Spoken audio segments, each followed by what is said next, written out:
As I look around and see the extreme measures being taken in the name of protecting ourselves from COVID-19, an interesting question came to mind. Are we being turned into a nation of hypochondriacs?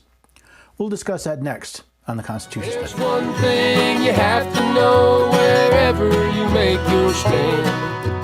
Came from a long through line of everyday Americans.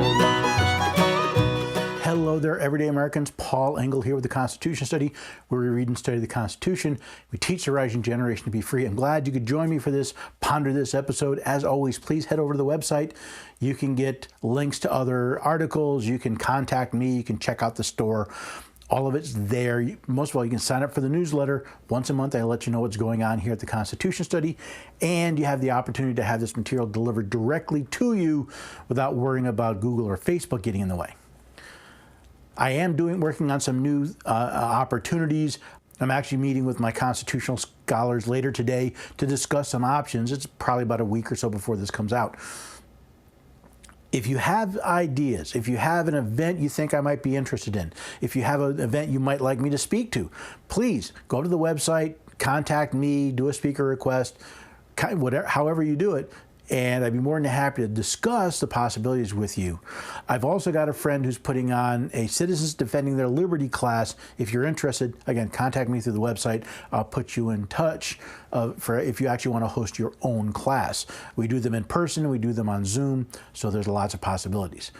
It's all about how do we take these ideas we have rattling in our heads and how do we share them and engage with others? How do we teach ourselves? How do we teach others? And how do we grow this idea that the Constitution actually matters? So with that, let's ponder this idea of, are we becoming a bunch of hypochondriacs? You know me. Words matter. Words mean things. So when I use the term hypochondriac, I'm using that for a reason. The definition of a hypochondriac is a person who is often or always worried about his or her own health, a person affected by hypochondria or hypochondriasis.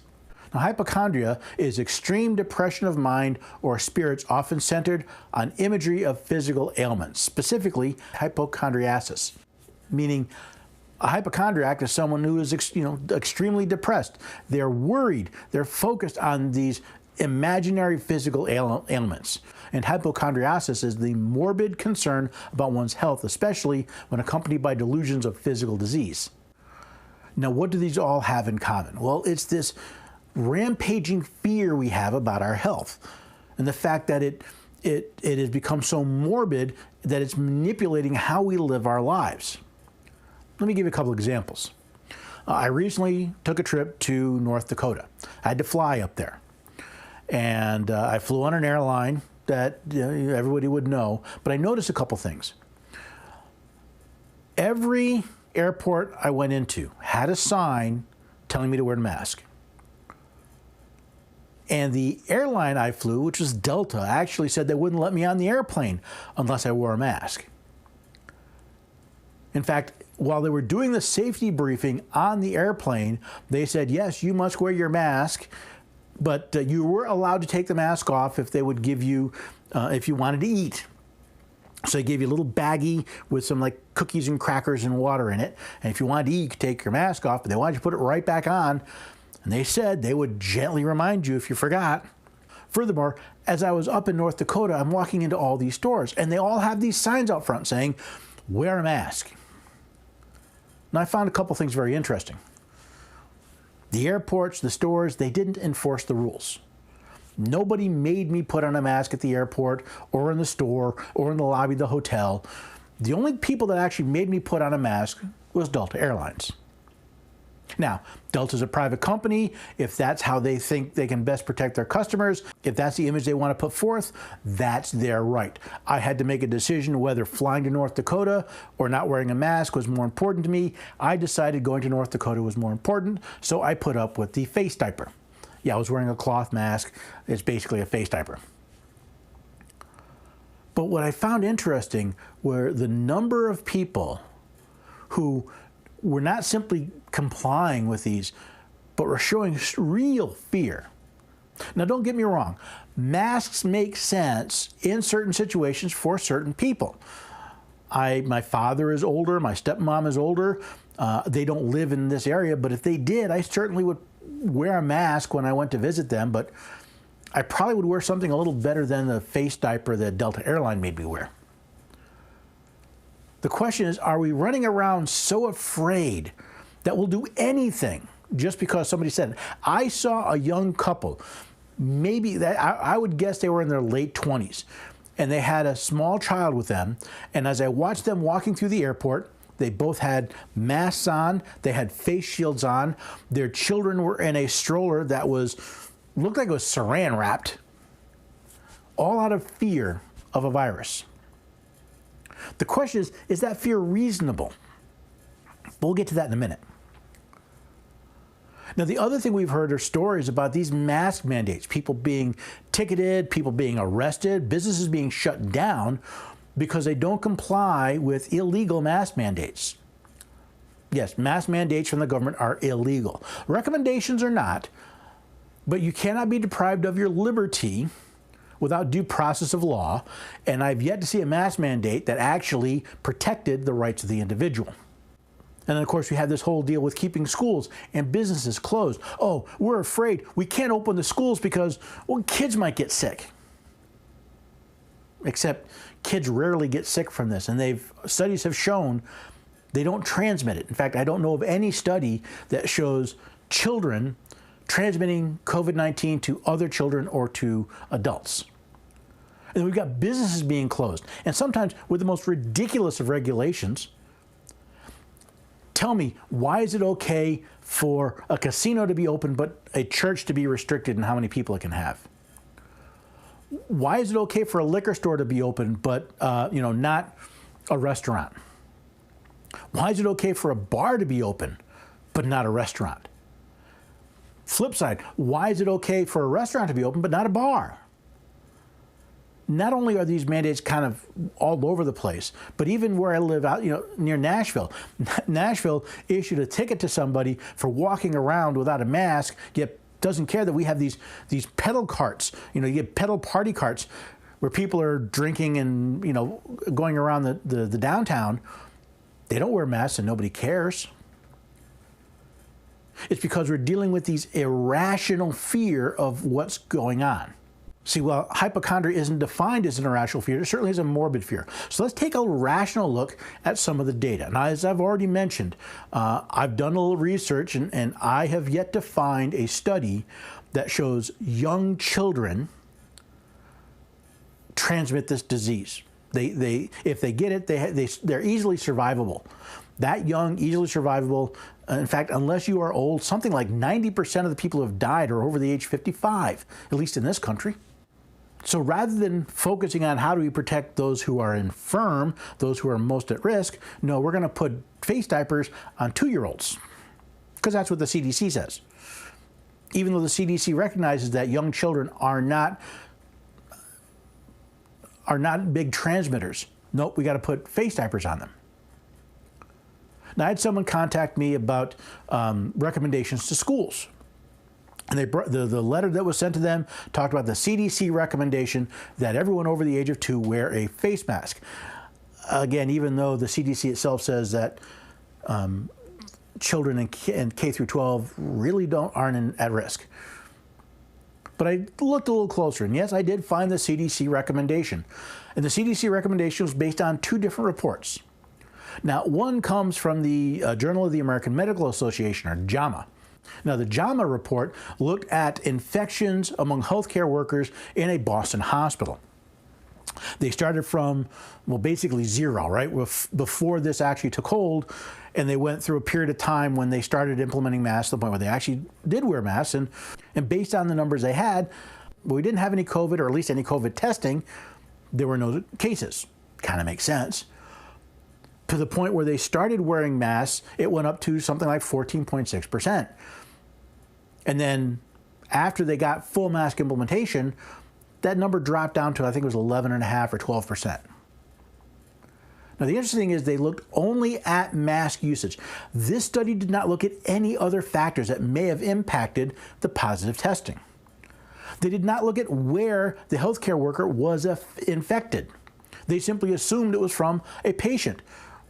It could have been from a coworker. It could have been from outside the hospital. They didn't look at that. They didn't follow the strain. They simply said, oh, this percentage of people were infected.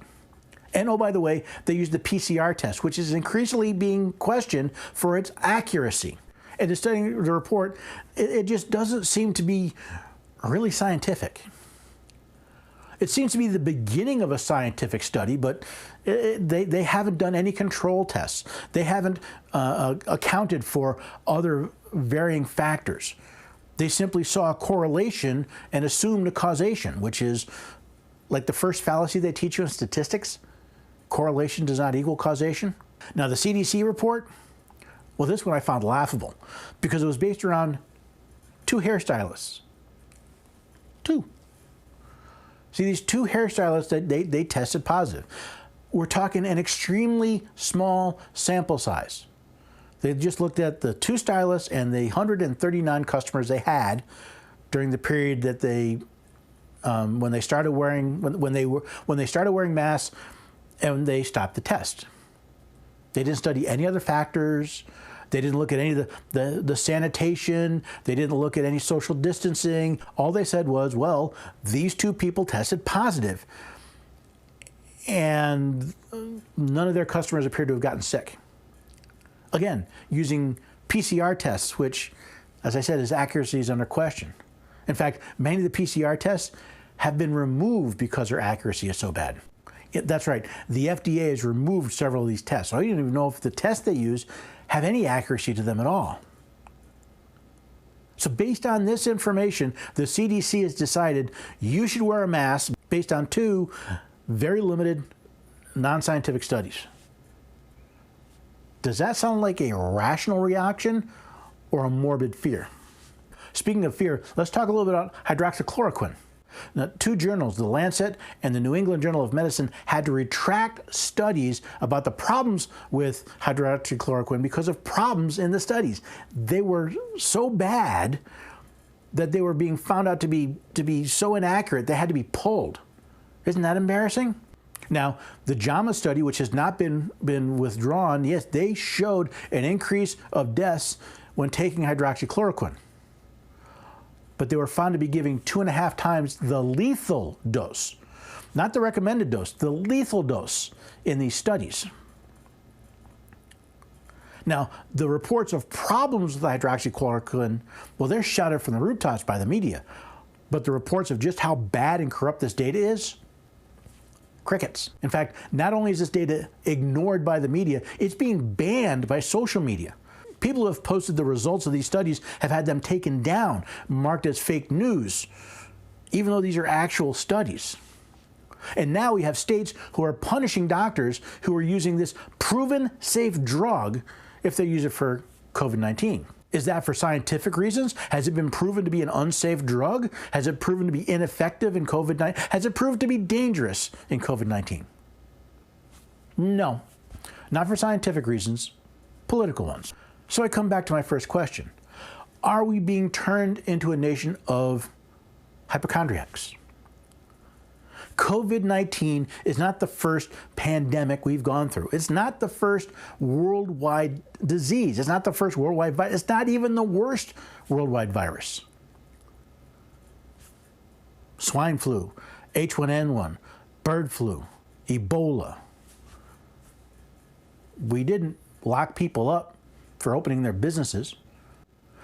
Yes, there were a few locales during the swine flu in 1918 that did mask mandates. They did mask orders, but it wasn't national. It wasn't nearly as big as this. When did the American people become so afraid that they might get sick that they are unwilling to live their lives? Now again, I don't want to get someone sick. If I show symptoms, I'm going to restrict my movements. If I'm dealing with someone who might be a higher risk, I'm more likely to take extra steps. Like I said, not a cloth mask, maybe a surgical mask. Can't find the KN95s. Maybe I'll just keep social distant. But when have we turned into a country where people are wandering around in masks?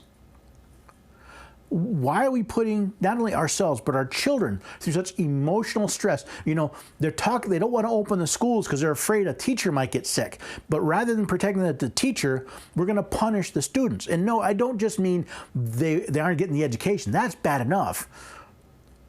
But you do realize that solitary confinement is a form of punishment in prisons, yet that's what we're doing to our children. And I don't know what's worse, the schools that are doing it or the parents that are doing it out of fear. I've heard news reports, people saying, you know, it's terrible. You know, my kid's not going to school. They're not playing with their friends. Why aren't you having your friends over? Why aren't you having the kids over? Why aren't we dealing with rational data? Well, I think there's a couple reasons. One is we've stopped thinking for ourselves. We expect the media to accurately convey information, even though they have proven they're incapable of it.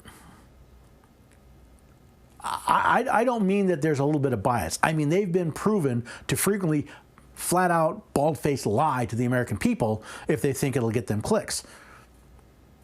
The CDC is a government agency, yet suddenly, for some reason, we think the bureaucratic leaders of this agency, well, they wouldn't possibly have a political motive for what they're doing. Even the political motive of covering their tail. No, we couldn't believe that. We couldn't actually look at the data, which is all available online. No, we can't do that because we have forgotten what it is to be free. We've forgotten how to look at the data, make decisions, and take responsibility for those decisions, recognizing, hey, we may be wrong. You know what? I may be wrong. Maybe COVID is more serious than I think. Maybe COVID is inhibited by masks, even though the studies I've seen said they have low confidence that even surgical masks have much effect. But if we have this morbid fear, if we have people bunkering down because they're afraid someone might breathe on them, that's not a healthy way to live.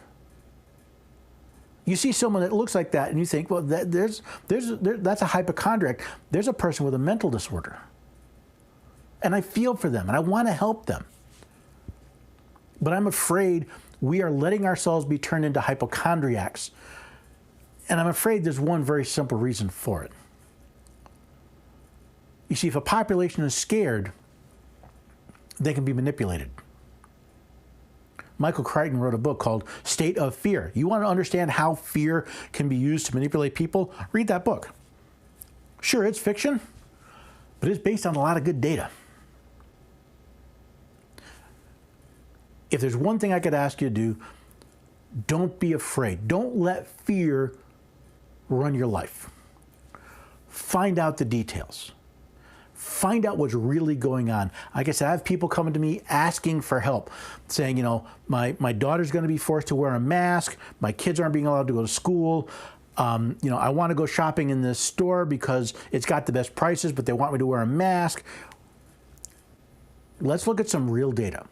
Let's take the CDC recommendation for what it is, a political recommendation. It's a recommendation from a political organization, a department of the federal government. And let's look at it, let's put it in its proper context. If you want to wear a mask, be my guest, knock yourself out. If you want to be like that young couple with a mask and a face shield and your kids wrapped in saran wrap, okay, I think that's kind of a lousy way to live, but that's your choice. But if more and more Americans recognize that politicians lie to us, the media lies to us, that maybe we should find out for ourselves and not trust this information from people we know are lying to us. Sure, there'd probably be a little more news articles about, you know, people defying government edicts, but maybe we'd retain a little bit of our humanity. So I hope you found this interesting. I hope you'll come over to the website, check out, constitutionstudy.com, read a couple of articles, watch a video. Hey, if you can go to the store and support the work that I'm doing, so much the better. I'm putting out some t-shirts and I'm working on a couple of hat ideas. If you have ideas, let me know. Most of all, if you want to help get this word out, share all the information on the website. That's what it's there for. Maybe have me come talk to one of your groups or participate in one of your events. Most of all, let's not be afraid of a virus that has proven to be pretty safe unless you're old or infirm. I mean, unless you're over 55, which I happen to be, or you have a pre-existing condition, the odds of surviving COVID-19 are over 99%. Pretty good odds to me. But hopefully I got you thinking. I hope you got you questioning the information you're being spoon-fed. And I hope you'll head over to the website, and I can see you here the next time on the Constitution Study. There's one thing you have to know wherever you make your stand. Came from a long through line of everyday Americans.